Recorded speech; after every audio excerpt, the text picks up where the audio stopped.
everyone. Cremator Brat Pack here. I'm here with the lovely Nick Berry. Welcome, son. Thank you.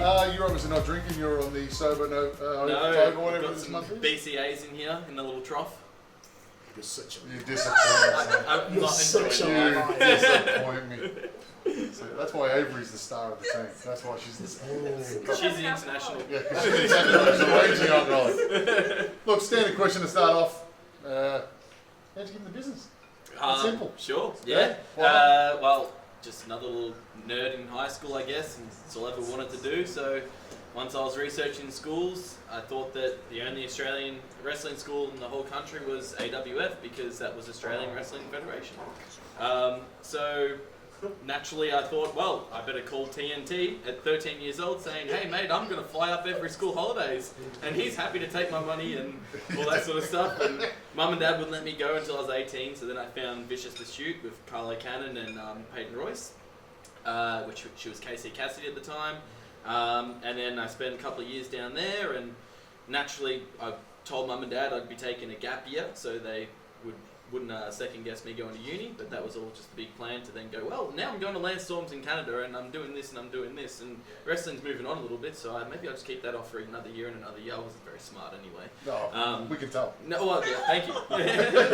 I do have an academic excellence in mathematics gold.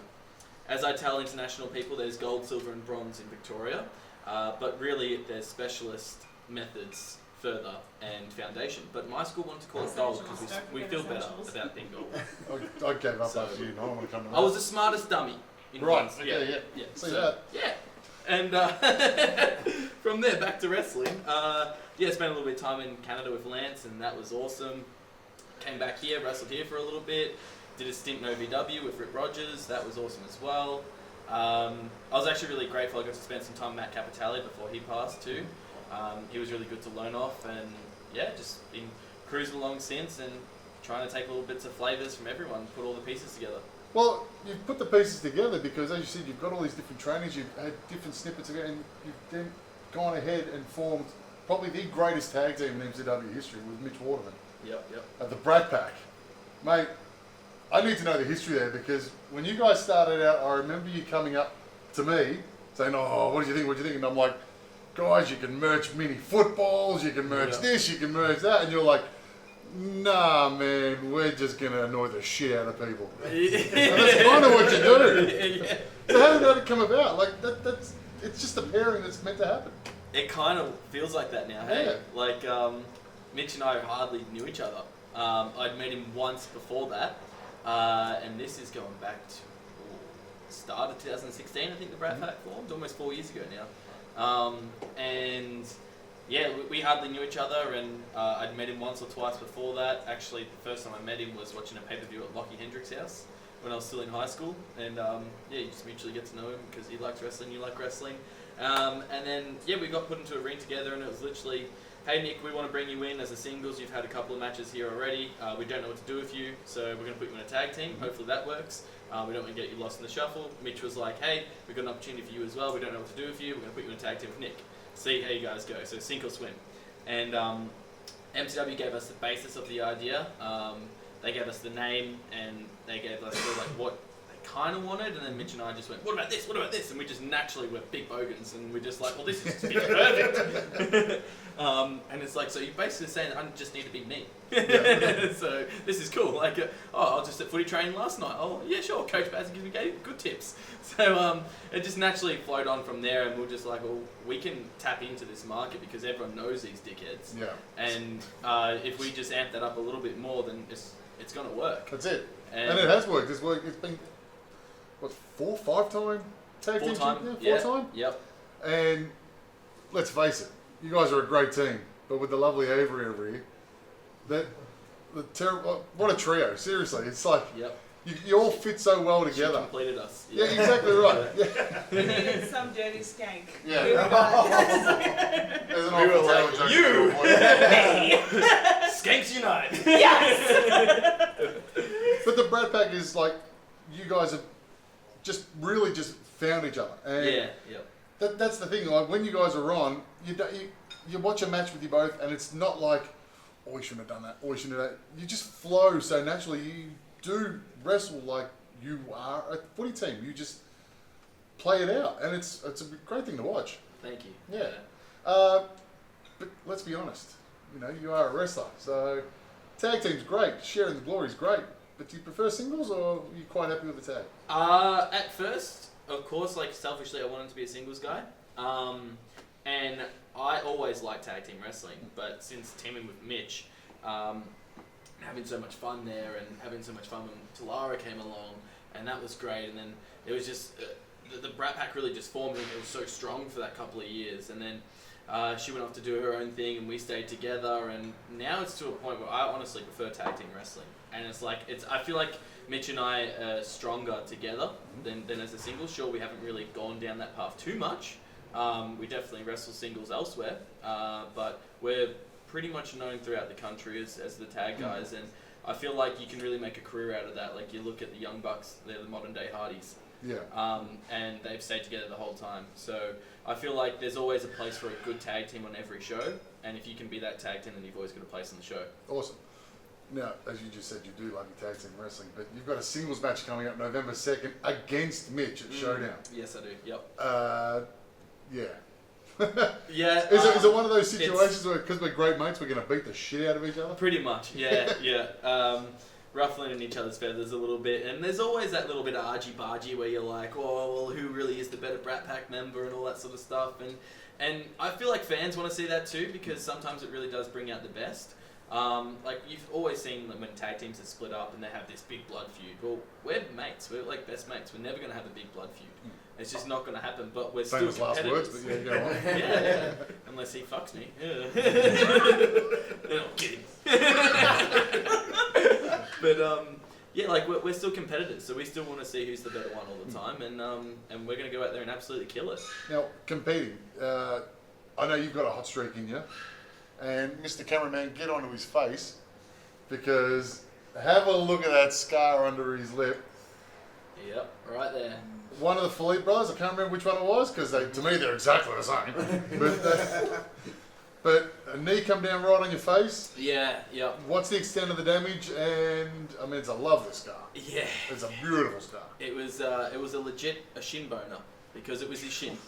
So he moonsaulted backwards, and all I saw a split second was shin coming straight down, and then I saw my teeth. Speaking of gap year, a lovely one on the front. Yeah, I actually got that patched up it's been 6 weeks now. I finally got it patched up because I had to wait 3 weeks for this to be anything movable.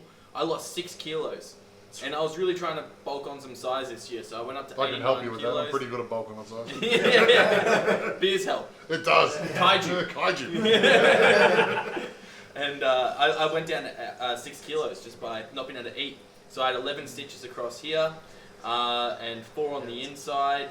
So it was a massive gash in my mouth, essentially. And then a couple of teeth. One was knocked out, one was hanging by a thread, couple of chips. Finally got that all patched up. Night or two in the ER. And then, yeah, so I got this patched up, and then I was at a 60th birthday, just talk and dribble like I'm normally doing, put myself over, and then bloop, there goes my tooth. So I gotta go then. Just like all the other 6. I was going to say, they wouldn't be too yeah, rare at yeah. 60th. Oh, mate, I just lost mine too. You want to swap? I'll swap you a goldie.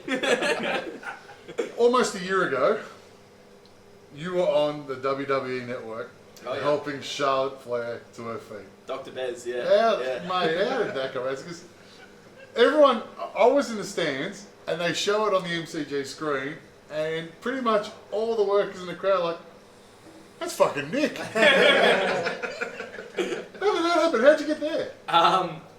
It's a funny little story. So, like, they obviously had their extras, and they're, like, 2 days before the show, I'm booked for Wrestle Rock, and I get a call saying, we need more extras, would you like to be a part of it?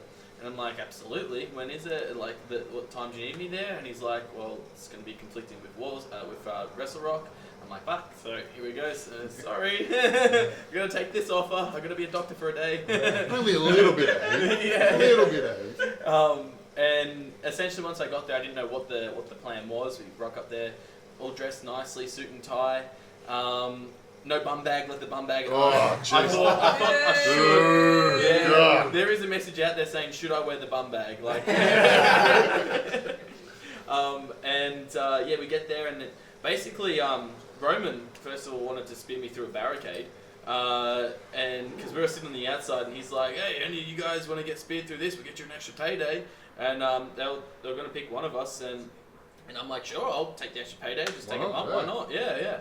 And they wanted to go through the barricade because that's what the Shield were doing for that spot, just to test it out if it was going to break fine, everything like that. And then they called that off. Yeah, nixed it. And then Finley actually goes.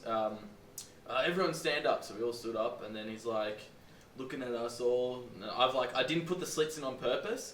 At that time, I was just rocking the 3 slits. Oh, nice. I've gone up in the world. I've got Class. 4 now. Yeah. Hadn't even got the eyebrow one yet. And I was like, I'll be a good boy. I won't shade the slits in for this one.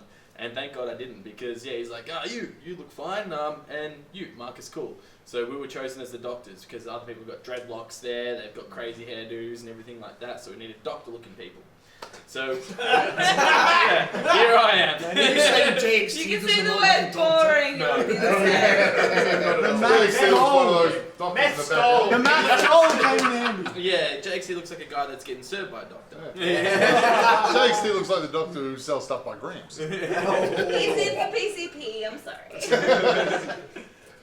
And then essentially I got my my doctor shirt, and they were like, I didn't really know what we were doing for the longest time, and then one of the agents was just like, well, you're going to be walking her to the back after they go dark, and I'm like, okay, and then they're like, oh, will you also be sitting ringside until your spot? I'm like, sure. Nice. So there I am, like sitting in this really nice, comfy office chair, like the announcers have, and I'm just thinking back, man, this is awesome. There's like 70,000 people around here, and me and Mark is just spinning out, and then we're just with the actual real doctor.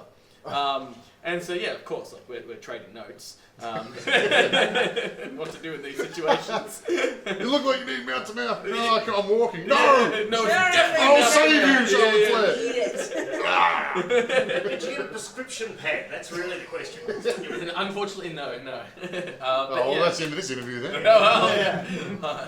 It's in the bumby. Where all things are safe. Essentially all I had to do was just carry it to the back, and it was still pretty cool. Like, I even turned around to Marcus at one point while we were carrying it to the back, and I'm just like, brother, turn around and sink all this in. Like, this is awesome. Like, 70,000 people all looking at you, and the camera and the follow spots are everything's on you. And you're centre square of the MCG. Yeah, and then I almost took out, or KO almost took out me. Because he's coming running down because he has his spot real quick, and they've gone dark, and I'm like walking like this, taking it all in, and then boom, he comes flying past me. I'm like, Jesus! So that would have taken another bump in the end of the day. So it was all safe after that. Well, being centre square, either carrying a Charlotte Flair or wearing a Bombers jumper, I'm sure you would have been pretty happy. Yes, exactly. Yeah. Kiss my butt with the Bomber stuff. 6 months, 7 months later, you're in the ring for New Japan at Festival Hall. Yep. And what a pop it was when you walked out too. I remember walking in before the show started. I was helping out here and there, and I'm like, oh shit, that's Barry over there. What's he doing? I walked out, hey man, what are you doing? I'm on. And I'm like, what? I'm on. Like, shit. Yep. What an experience. I was sweating. Yeah. What an experience, man. On the New Japan Network. Yeah. You know, for a young kid as yourself, what an experience, really. And how did that all come about? Like, you walked out into an arena that many old timers like myself would be like, that's my MCG. And not only have you done the MCG, but you've done the wrestling version of MCG in a 7-8 month period. Yeah. Mate, you got to tell us all about it. So it was pretty insane. To put it just that way, like it all came within 24 hours. So within 24 hours, I had a phone call to be, you're going to be part of the show, to actually being on the show. And it was just about to, I can't remember who I was wrestling actually. It was a BCW match. And Farley had messaged me. And he just, like, we don't talk on Facebook, but I've got him on Facebook, and I just get this little wavy emoji. I'm like, what? All right then. Top Farley. Yeah. This is obviously from the office. When the wave is a booty call, don't buy into it. And he's just Top like, Farley actually don't say no. well, yeah. He essentially was just like, hey, when you got a sec, give me a call on this number. And I'm just going, oh shit. Okay. Sure. I'm like putting on my boots and everything, like run downstairs. And he's just like, "Do you want to work tomorrow?" I'm like, "Yeah." He's like, "Are you ready?" I'm like, "Well, I will be." Like, yeah, absolutely. You respond no. Yeah, not at the moment, mate. I got BCW on my like, it's probably It's the 21st tomorrow night. yeah. The boys are going out. Done. Sorry. No. But yeah, I got the call up, and it kind of all streamed from, I believe it all streamed from just doing all the tryouts that he was doing here. So he would have every couple of months there's a File Dojo tryout. I'd be at every single one of those, same as Mitch. And then I went off to the US and actually trained in the LA Dojo for New Japan. So I was there for a couple of days, and I didn't put that all over Facebook or any Instagram like that. I just sort of kept it all to myself because you're just trying to climb up the ladder a little bit. Yep. I just feel like there's no need to boast on that unless you're actually on it. So of course, once I was on it, I put it on Facebook and everything. But then, yeah, I think it was just a few people, and then like the people that I trained with at New Japan in the LA dojo had spoken to Fale and the powers that be over there, and they recommended me because as soon as some of their young lions couldn't make it, they needed a replacement then and there. Yep. And they just went, well, who can we get? And Gino was another one that vouched me and said, get Nick. Yep. So it was just a string of events, and everyone just said, the right people all said my name, and then I was just lucky enough to get the call. And it's a testament not just to your hard work, but in training, but also the hard work you've been doing with the Brat Pack. When you walked that ring, that pop was pretty good. Yeah. And I'm looking around, I'm seeing people like just marking out like fans who are like, it's Nick from the Brat Pack. So, I don't think I've ever seen you that excited. And I know I was getting the Nick out of you at a showdown show afterwards because you were coming out and you were kind of going, yeah, Nick. It's just like, we were all very happy for you. It was like hands down, like the coolest shit anyone. Yeah. Just really sitting there, like witnessing this. and I can back that up. As someone in the industry for as long as I've been, I haven't been in the ring for a while. Well, last time I was in the ring with you actually. Yes. But to see you walk out, I'm just like, shit. And this is good. So it was great to see. But speaking about the Brat Pack on that night, what was Mitch doing? Fucking Nick.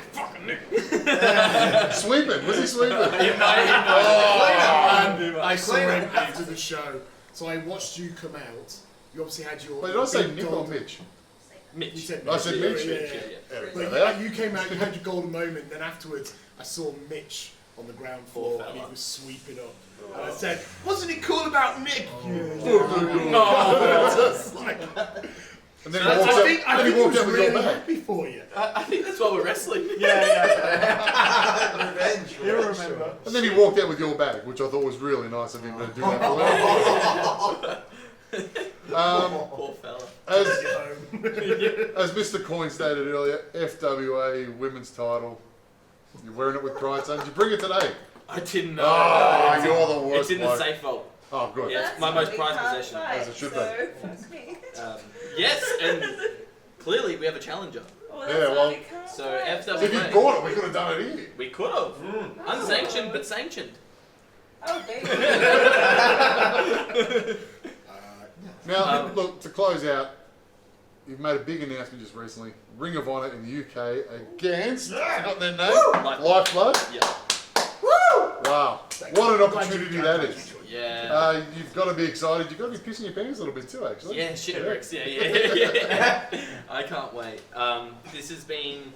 We've been in talks with them for a couple of weeks now, and I haven't been sleeping at night because I'm doing emails most of the night, because obviously they're in the US, we're over here, and yeah, it's a phenomenal opportunity. Yeah. They've been keeping a tab on us for a little while, and one thing just led to another, and like you just keep on putting the pieces of the puzzle, and then eventually someone's going to notice. And yeah, they wrote a really nice article on us the other day on Ring of Honor Wrestling, just talking about what we've been doing in Australia, and now we're taking it overseas, and it's a great opportunity for us. So we're going to be over there on the tour.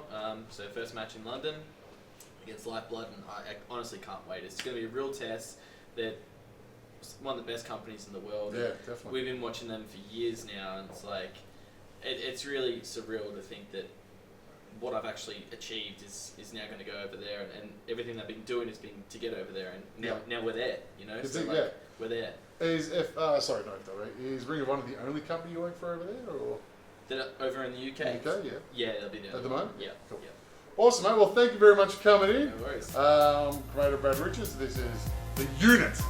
Nick Berry, and I'm going to get another ticket. So thank you. Thanks, Adam.